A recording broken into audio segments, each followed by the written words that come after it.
મહુવાના લાતી બજાર પાસે આવેલ ઘરમાં ગેસ સિલિન્ડરમાં થયો બ્લાસ્ટ।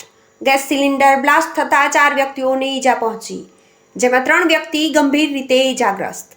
ફાયર ફાઇટરની ટીમ ઘટના સ્થળે પહોંચી ભારે જહેમત ઉઠાવીને આગ પર કાબૂ મેળવ્યો હતો। બ્લાસ્ટ થતાં આજુબાજુના 2 થી 3 ઘરને થયું નુકસાન।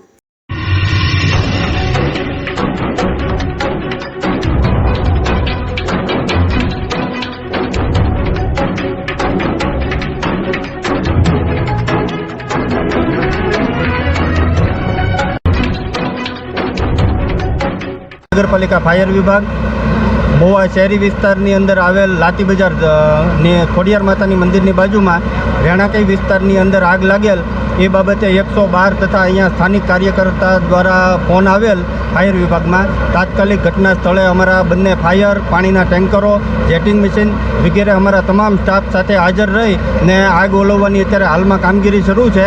આગ ખૂબ મોટી અને વિકરાળ હોય, થોડી વાર લાગે એવું છે, પણ બધાના સહકારથી અત્યારે હાલ આગ કાબૂમાં આવી ગયેલ છે અને કોઈ જાનહાનિ થયેલ નથી। 5 થી 6 ટેન્કર અંદર આવશે અને મોટા 2 ફાયર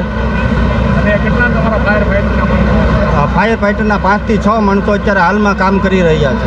ભારત જય સત્ય સનાતન ધર્મની। હવે અમારો એરિયો છે ખારના ઝાપા વિસ્તાર છે। આ એરિયામાં ત્રીજી વાર બનાવ બન્યો છે ગેસના સિલિન્ડરનો લીકેજ થવાની, બ્લાસ્ટ થવાની અને સળગવાની। હવે એનું કોઈ પણ વ્યક્તિ નિવારણ બધા અમે બધા જે જાગૃત નાગરિકો છે મદદ કરીએ છીએ, પણ આમાં કોઈ જાનહાનિ થાય એની જવાબદારી કોની રહે? સરકારની રહે કે ડિસ્ટ્રીબ્યુટરની રહે? એની યોગ્ય જાણ થાય અને જે યોગ્ય નુકસાન થયું છે એની વળતર મળે એવી અપેક્ષા સાથે, અને બીજી વાર આવી પ્રવૃત્તિ એટલે આવું દુર્ઘટના આપણે બને નહીં એવી અમે સરકારને અને આ ડિસ્ટ્રીબ્યુટરોને વિનંતી કરીએ છીએ કે બધાનો જીવ કિંમતી છે, એટલે તમે આવું જે બાટલામાં જે પ્રવૃત્તિ થતી હોય એની ઉપર ધ્યાન દોરો એમ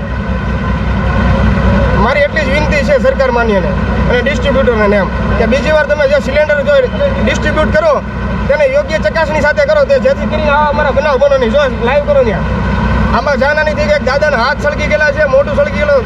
ભગવાનના અમારા કહેવાય ને સત્ય સનાતન અને મહાદેવની કૃપાથી કાંઈ જાનહાનિ થઈ નથી, અને થાય તો અમારે કોને કહેવાનું? આ કોને કહેવાનું? એટલે યોગ્ય તમે તમારી કાર્યવાહી કરો અને યોગ્ય તમે બાટલા ડિસ્ટ્રીબ્યુટ કરો એમ, એટલે કે જવાબદારીઓ તમારી રહેશે, અમે સરકારની નહીં તમે પકડશું તમને। એની જાણ આપણે ઇન્ડિયન ગેસ અને સંઘ ગેસ લઈ લે।